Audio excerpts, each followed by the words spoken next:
what episode number are we up to now? 15? Let's go 15. Episode 15. So this one's all about evangelism and winning souls. It's that sense of mission.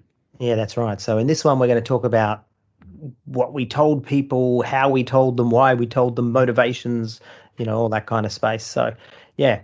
So get your tracts out, people. We're going to go hand out tracts and win some souls. Well, speak for yourself. I mean, this was something I really struggled with, as I've spoken about before, being upfront with my faith and trying to win souls. It was very, very difficult. But I will have a couple of stories about how I attempted to do it. Yeah, well, I was the opposite. Again, the opposite of B. T is the opposite of B. I think that should be a Sesame Street song. T is the opposite of B. But yeah, man, as you know, I lived in this space, and you even said it in the last episode that I was constantly the evangelist. And it doesn't matter what I'm peddling, I will evangelize. And yeah, 100%. I think my personality type. I've done a couple of those personality type assessments, and I have this sort of, persuader kind of person. That's where I sit in a couple of them. So no doubt about that. But I also lean towards helping. So I oftentimes think that I'm actually showing people the better way for their own sake, not just for my own agenda, But that being said, I'm going to start with the Revival Centre, because in the Revival Centre have what evangelicals would call a false gospel or a different gospel. Very similar to what in America are called the Oneness Pentecostals. Oneness Pentecostals are all Trinity deniers. Revival centers weren't necessarily Trinity deniers, but they did believe that you had a 1, 2, 3 step salvation message, which is you must repent, you must be baptized, and you must be filled with the Holy Spirit with Bible evidence of speaking in tongues. And until you have that Bible evidence of speaking in tongues, you are not a Christian.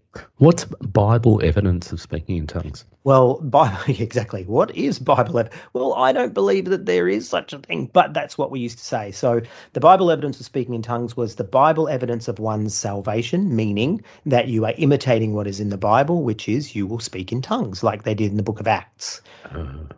Yeah, so that was their message. So we would go out there preaching the gospel, and we saw, people like the AOG and other Pentecostals who spoke in tongues as being lukewarm, perhaps even having lost their salvation despite the fact that they spoke in tongues themselves, because you have to preach speaking in tongues. And in fairness, the Revival Centre message to get saved is pretty easy, 1, 2, 3, but to stay saved, fucking hard, as you know. And if you cross any lines, you're out and out for life, missing the resurrection and all that kind of stuff. But anyway, we were really big on, like most cults, big on evangelizing and big on, telling people and bringing people into the fold. So we had lots and lots of leaflets. We called them pamphlets. We didn't call them tracts. They were leaflets and pamphlets that were given to us. Oh, that was the thing about the Revival Centre. We weren't religious. We didn't have church services. We had meetings. We didn't have sermons. We had talks. We didn't have tracts. So they tried to move themselves far away from all that religious language while being more religious than everybody else, right? But yeah, we had all these leaflets, and we were given these leaflets which were full of, out of context Bible verses and, end times and, speaking in tongues and all these different tracts and leaflets. And so I used to actually, as a teenage fundamentalist, I would actually have a number of these in my bag at all times. And I would give them to people in the street, give them to people, kids that I went to school with. And Catholics are Revival Centre enemy number one. So it was my mission to try and bring as many Catholic young people into the Revival Centres. And so I used to hand out leaflets and talk to my friends and bring them along. And the school actually found out and put a stop to it. They actually came to me and had a chat with my mum, and my mum was very, very embarrassed, because she wasn't a part of it all. And I was told I had to stop handing out leaflets. Did that just embolden you because you were obviously doing the right thing? Yeah, I guess so. But I did stop, right? I stopped handing them out at school. I honoured that because, you don't want to be kicked out of your school, and especially when your mother's whacking you across the back of the head and telling you to stop. But certainly, it was like more proof that the Catholics were of the devil because they're stopping me from preaching the gospel, right? But Absolutely. I can remember they used to mobilize us. We'd go to the youth group, and then we'd have like a youth service and get all sort of excited. Well, a meeting wasn't a service. Yeah. We'd get all motivated and excited, and then they would take us out into the streets and into the city, and we would hand out leaflets, and we would invite people back for coffee, and just for instant coffee. It was in the days before soy lattes, and we'd bring. No, no, it was the day, yeah, and we'd bring them back, and we'd try and convert them. We'd talk to them out in the street.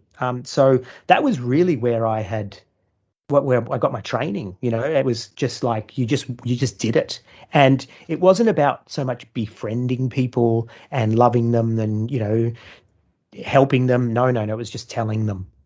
What was your strike rate? Pretty low, Yeah. but it's a numbers game. I was successful in bringing a couple of friends into the revival centers from my Catholic school. One in particular is still a Christian to this day. He ended up leaving the revival center, and so then I went and found him and brought him into Great Big AOG because I thought, oh, this'll fix you. But he and I are still friends, and we go out for lunch from time to time and talk and sort of laugh at those days. He's still a Christian, but I can say he's also still a very nice guy. So not a huge high strike rate, but enough. So you've really honed those skills in the revival center. How did that then translate into Great Big AOG? Like, were they accepting of that? Well, yeah. I mean, there was a street team, and it was a group of people that were committed to going out on the weekend. We'd go out on a weekend night, and we would hand out tracts, and we would preach, and we would stand up on the chairs in the local shopping strip and start to shout out, I want to tell you today that Jesus has died for you, and quite literally like that. We were the God botherers out there in the street. Probably more intense even than the revival centers, in the fact that we would street preach. People would bring guitars and we would sing. And we'd sing all those, those typical sort of street preacher songs, Jesus, da da da da da. So out we'd go, and we'd just start preaching to people and trying to bring them in. And so it was very similar to the revival center, but the message was a lot less harsh. And whereas in the revival center, it was almost everybody would be mobilized to go out and do this on a certain night or a certain church meeting. Whereas in Great Big AOG, it was smaller pockets and smaller groups of people. It was a very much almost an insignificant percentage of people would be involved in that. Yeah, it was interesting. I did try and be part of it, and I'm sure you remember this. I remember going out to it, and I remember being absolutely petrified. How the hell do I sit down and talk to someone? And as I've said in previous episodes, externalizing my faith, talking to other people about it, was something that it sat incredibly uncomfortably with me. And I remember going with this street team with you. It was terrifying. It was absolutely terrifying. I remember when the guitar came out, I got up the back of the crowd as far as I could so I could still feel part of it, but I didn't want to be seen. I remember talking to people, and I remember being quite emboldened by the fact that it was maybe, 15 or 20 of us. So I can't remember exactly how many. And I remember being just petrified by it, though. It was just something I found incredibly confronting and uncomfortable. And I think that the first church that I really came involved with, I think I've spoken about it again in an earlier episode, where you used to go to the local train station and you would go and talk to people and try and win their souls for Jesus. And we had this manic street preacher who used to absolutely fire hard at them and tell them there was a frying pan in hell with their name on it, turn or burn. It was literally that message. And I remember going to that twice and just thinking, this is really messed up. I can't be part of this. It never sat comfortably with me. So for me, it was a scary time being able to be part of that, because I felt like you had to be part of it, and it was almost a bit of a personal challenge too. So it'll be. It was I just couldn't do it. So God knows how you could do it. Well, I know how you can do it because you're a born evangelist. Whatever you set your hand to. Yeah, whatever happened to be peddling, but I don't know. You didn't show it. You certainly didn't show that you were struggling with it. You get out there and jump in. So Fake kudos it to till you you. make it. Fake it till you make it. It's my motto to this day. But I think for me, it was just really difficult to be part of that. It was really difficult to, and whether it was a lack of conviction on my own behalf, that I just didn't know if I fully believed everything that I was trying to tell people, or whether it was just a confidence thing. Even to this day, I'm not quite sure. I think it was maybe a mix of both. But it wasn't me. I wanted it to be me, but it just wasn't me. Well, the Great Big AOG message was somewhat different to the Revival Centre too, right? It was more John 3:16, for God so loved the world, whoever believes, will be saved. And so it was a lot more, it was a lot easier to get in. Yep. That was the first thing. But I think the message was also, whilst it certainly ultimately wasn't a message of grace, at least it appeared to be at the start. So we would talk more about Jesus loving you and Jesus dying for you and that kind of talk as well. But we would certainly pray for people, out on the street. I don't know if you remember, we'd lay hands on them and pray for healing, or expecting that God was going to do some sort of miracle. Never Mm, saw one, by the way, never saw a single one. no. I think if you'd asked me back in the day, I might have told you that I'd seen one or two, and it wasn't that I was lying as much as I was sort of more convinced that coincidences and other things that had happened had been miracles. Did I see anybody actually healed? Did I see any sort of supernatural manifestations, anything like that? No, I didn't. That doesn't mean that they don't happen. People claim that it happens, but I never saw a single one. But we used to go out there expecting that God would do miracles. And do you remember we'd have prayer meetings before we would go? Yep. So we'd meet at the church building and we would pray for, half an hour, 45 minutes, lots of praying in tongues, lots of praying that God would soften hearts. Mm. We'd have a bit of a worship time, ask the anointing to come, and then we would jump in cars and go down into town and hit the streets and start talking to people. It terrifies me. Just even thinking about it absolutely terrifies me. Um, I definitely got thrown into those situations quite often, and it was definitely me thinking that I had to do that. I had to be like that, otherwise I lacked faith. So for me, it just was never natural. And I do remember I ended up, when I was at Bible college, there was an offer to go overseas, to go to Estonia, which is right next to Russia. It's the old communist bloc, to go over and speak to young people about this positive message. For me, that was scary, but I also thought, hey, this would be good. There's anonymity. So I can go over there. I can absolutely be part of it, and it won't be as confronting. So you I, went on a short-term missions trip. That was I actually did. what we called them. Yeah, Short-term missions trip, brother. yeah. The old short-term listen trip. I did. But to build up to that, we had YWAM, Youth with a Mission, Mm. come to us and train us a little bit. There was a group of, maybe there was a dozen of us that went over, and we would do street theatre. So in the city, we would do this street theatre, this acting. It Was was, it in English, or did you learn some Estonian? Or did you just no. speak in tongues and hope that they understood? Hey, that would have been good. No, it was no words. So it was completely through the art of movement, which, Oh, if anyone were to try and associate the art of movement with me, it just doesn't work. I'm a quality dad dancer. That's about it. But it was good. It took me out of my comfort zone. I actually enjoyed it. It was a lot of fun doing that. But also going over to Estonia, I preached a lot. So preached in quite a few churches over there. Obviously everything was through a translator. Went and spoke in a lot of schools. Quite often you weren't allowed to talk about the gospel in the schools. There was still a lot of hangover from communism. It was, what was it, 1993 or 4? I can't remember, maybe 94. So communism had only fallen a couple of years prior to that. So you couldn't be that open when you were there. Spoke in a couple of prisons over there. It was quite amazing, and I felt quite emboldened by it. But there's no way I could do that in my home turf. So it was an interesting time, and it was certainly it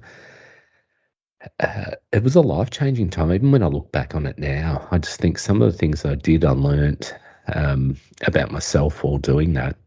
I think it was quite incredible, that sense of mission, regardless of the fact that right now I look back on it and I go, that is just ridiculous. Why would you even do that? It was an opportunity to learn a lot about myself. So that's what you got out of it. But when you were there, why did you go? Well, it was about winning souls. It was 100%. Like, this was a ripe field. Like, communism had just fallen, that godlessness that was over there. It was a prime opportunity to go and sow some seeds of faith and of Christianity and win some souls for Jesus. So yeah, and save them from hell, right?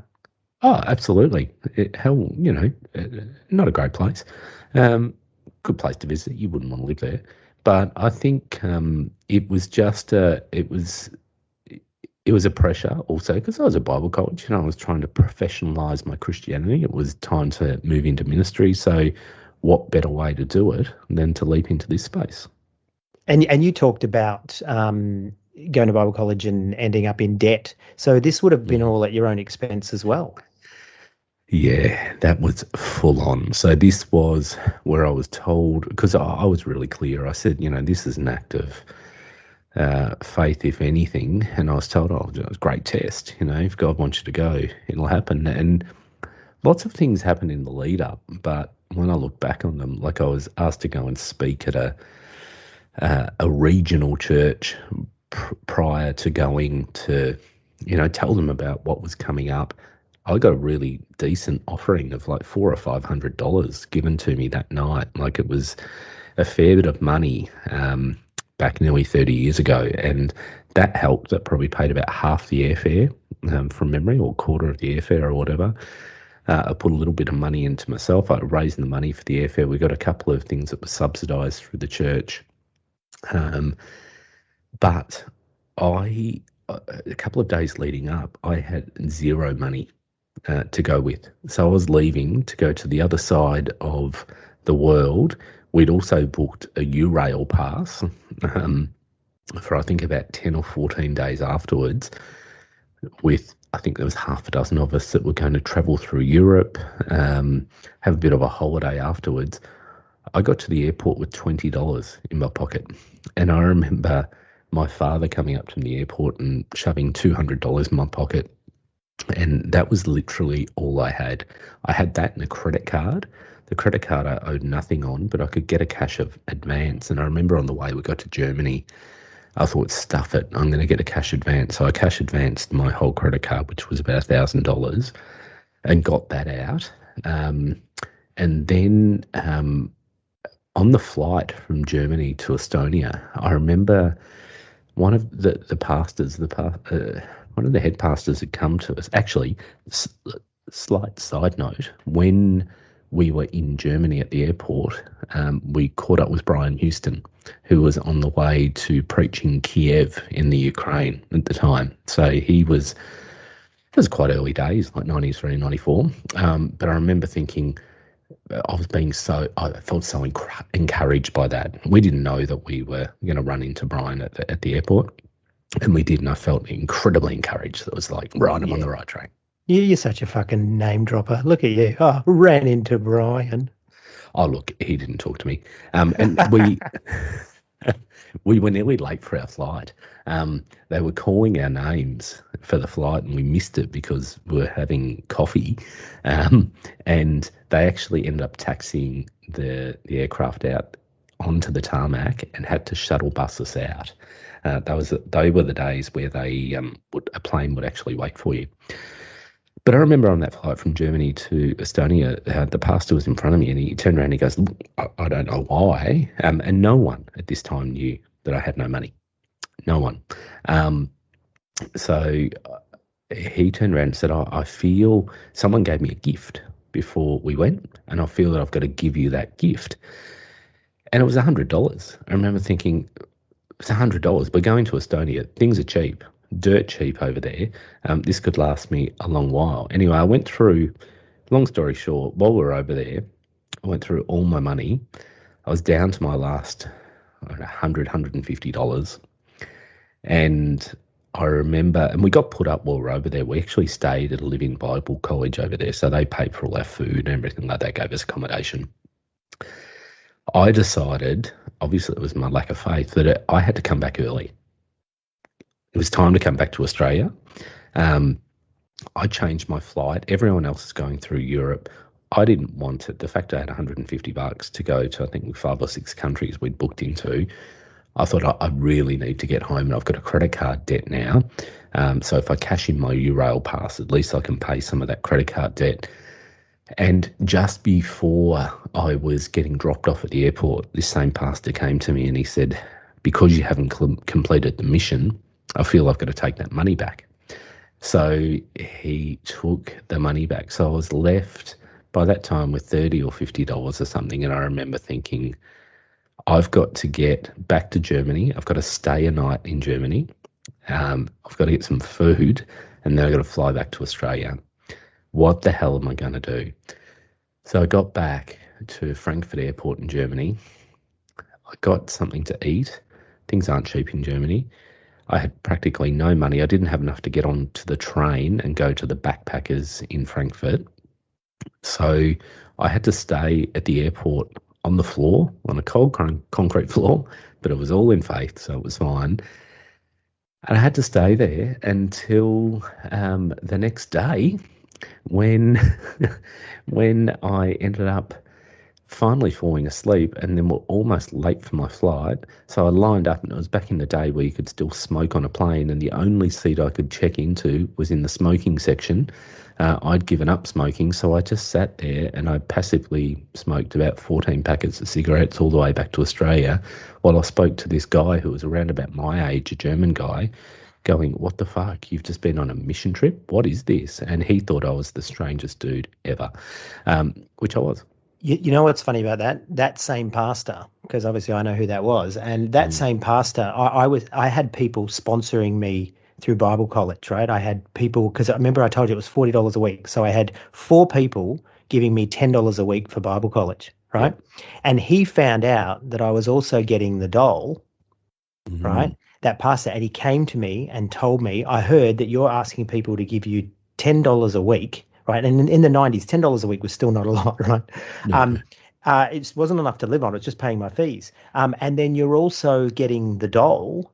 I don't think that's right. And he told me off and told me that I wasn't living by faith, and I had to either choose those people giving me the $40 or the people giving or the dole. So of course I chose the dole. But then all of a sudden I got myself, into debt with college because I couldn't afford my fees. And all the while he's getting a salary. He's driving his Falcon. He's living in his McMansion. Whole bit. Falcons were big amongst the pastorship, weren't they? They were, weren't they? Yeah. The sedans. They were. Well, I did see the occasional wagon amongst them, but they all had Falcons. EA and EB Falcons. Well, there you go. Yeah. Yes, they were. So I totally get that. I totally get that. But in terms of mission, the fact that we would suffer like that, to win souls, right? To go out there and bring people to Jesus, because it was the ultimate commitment, it was the Great Commission, right? Go ye into all the world and preach the gospel. And it was basically what we were put on earth to do after accepting Jesus. I must say, one thing that just popped into my mind that I completely forgot about was the fact that pastor didn't have to pay their own way there or back. So we all paid a loading amongst the 12 or 15 of us to pay for their ticket as well, because that was part of it, because they were going as our shepherd. And he took the $100 back. Took the $100 back. it shattered me. I remember I had an incredible amount of respect for this person. And I remember at the time my heart just sunk. I remember thinking, this is just incredibly wrong. And even at that time, I remember thinking, so was God wrong in telling you that I needed that money? Because that's what you said, that God had told you that I need that money. But now, because I haven't lived up to your expectations, maybe God was wrong. Yeah, and I remember that, mate. I remember how much that rocked you and how much that upset you at the time. It was it was devastating. I think it was one of the things that led to me leaving Bible college the next year. I just, one of the things, there was several, but that was definitely one of the things where I just thought, this is shit. Yeah, yeah. Do you remember, and this is testimony to the fact of how much of a poster boy for Great Big AOG I was. Do you remember that there was a TV station that was doing a youth television show? It was a network station. I remember this well. Yeah, and they approached the church and they said, we're doing this show on different religions, and we want to look at some young people in your church. And the church actually put me forward as the only one from our church. And so I had a film crew follow me for an entire week, and they came with us to the street team. They came with us to youth and to the services and all that kind of stuff. And remember, they followed us out onto the streets. And do you remember there was that guy that was out there? Was this poor street guy? Jokes. Yeah.